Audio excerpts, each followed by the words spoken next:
Hey history students, thanks for joining me today. We're going to run through the material that we've covered over the last couple of weeks, the causes of the revolution, one of the most exciting times in U.S. history.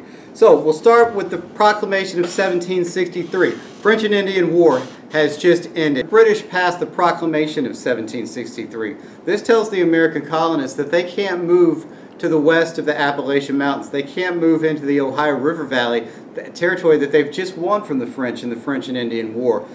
This frustrates the colonists because this is fertile land. They've just fought to win the right to this land, but the British are worried about more fights with the Indians. They want to avoid that, and so they limit the colonists from moving, and they send 10,000 troops to enforce this law. It doesn't sit well with the colonists at all.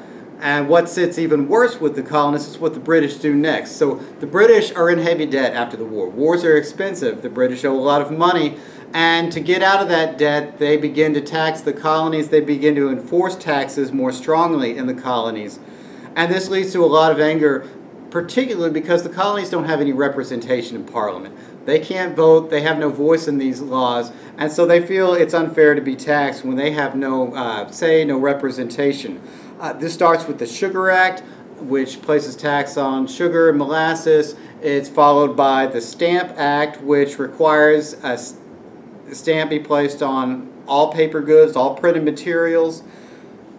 The colonists start to protest these laws. The Sons of Liberty are formed.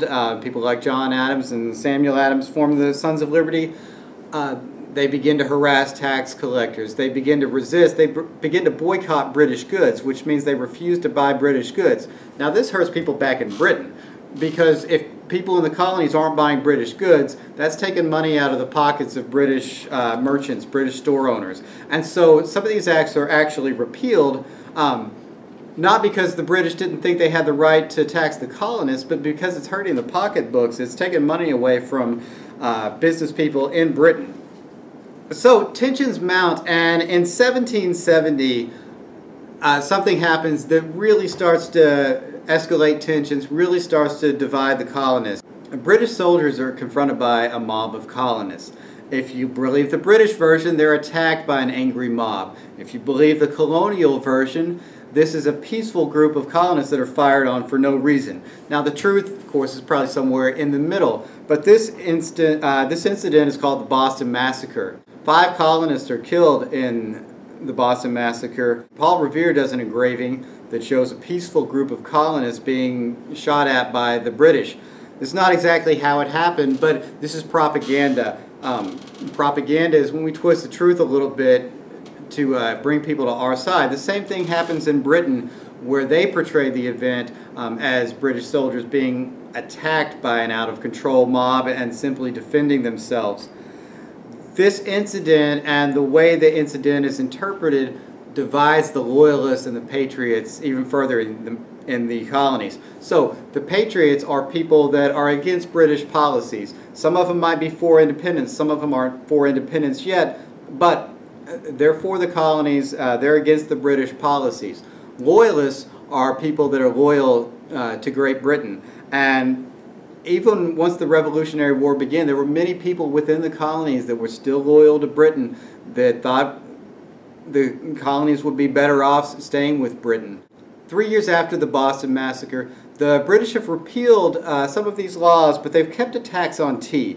And the colonists are still bothered by this. They still feel like being taxed without any representation, without any voice, is unfair. And so the Sons of Liberty come up with a plan. And they dress up as Mohawk Indians and board British tea ships and throw 342 crates of tea into the ocean. Now this is the equivalent of around $4 million worth of tea in today's economy. It's an incredible act of rebellion, and when word gets back to Britain, the British are furious. They pass a series of laws called the Coercive Acts.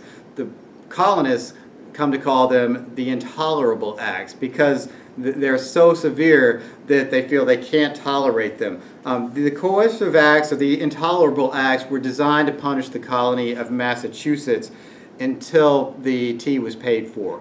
They shut down the Colonial Assembly in Massachusetts. They shut down Boston Harbor. They send 3,000 British troops to occupy Boston. Tensions continue to escalate. the First Continental Congress is called. At the First Continental Congress, the colonists, 12 of the 13 colonies come together. This is one of the first instances of the colonies coming together and working together as a group rather than 13 separate colonies. They agree to continue boycotting British goods.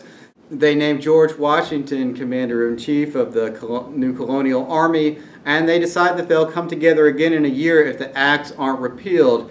However, before they can come back together, fighting actually starts in the colonies. British troops in Massachusetts are ordered to Concord, where they're supposed to capture arms that are being stored by the colonists.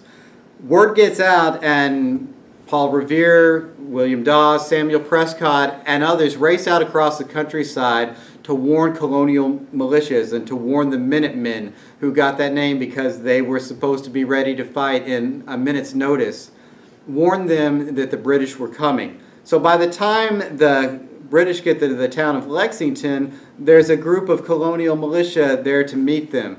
They try to stop the British, and a shot's fired. No one knows who fired the first shot, but once that first shot's fired, more shots are fired, and by the time the British march out of Lexington, there's 8 colonists dead.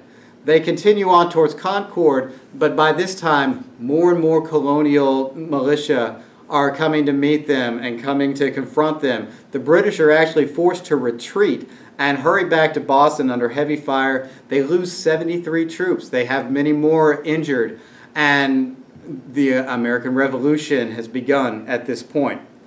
Some important people we want to remember: Samuel Adams and John Adams, 2 founders of the Sons of Liberty. John is going to go on to be our 2nd president. Samuel Adams will go on to be the governor of Massachusetts.